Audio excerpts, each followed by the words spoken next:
পিতা কবি আরণ্যক বসু, তুমি বিজ্ঞানের হাত ধরবে কবে? আমি কখনো অমৃতের সন্ধানে যাই না প্রয়াগে না গঙ্গা সাগরে। ভিড়ে কোণঠাসা রেল স্টেশনে ওভারব্রিজের সিঁড়ির রেলিং ধরে সিটিয়ে থাকি। পরিস্থিতি যেমনই তবু তো বেঁচে থাকতে হবে। ও ধর্মের ভারতবর্ষ, তুমি অমৃতের পুত্রদের বাঁচবার বিজ্ঞান শেখাওনি কেন?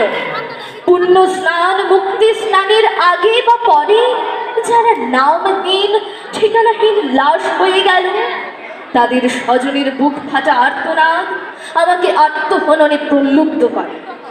হায়, এই ৫,০০০ বছরের সভ্যতার অস্থিমজ্জায় আজও অন্ধবিশ্বাস।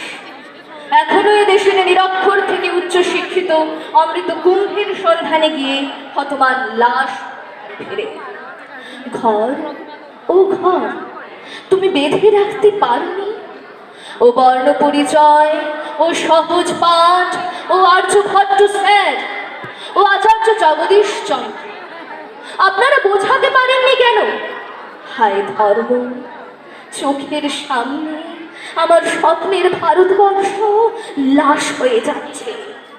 আমার প্রৌঢ় শরীর আর প্রতিবাদী স্পর্ধিত মন চিৎকার করে বলছে, শোনো ও ধর্মের ভারত, এভাবে পুণ্য স্নান হয় না বিদ্যার সাগরে অবগাহনে।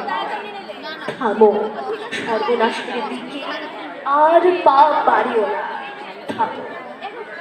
ও আমার তীর্থভূমি ভারতবর্ষ, হায় অমৃত স্নান, তুমি অমৃতের পুত্র কন্যাদের প্রাণ ফিরিয়ে দাও। ও আমার দুর্ভাগা দেশ, তুমি বিজ্ঞানের হাত ধরবে কবে?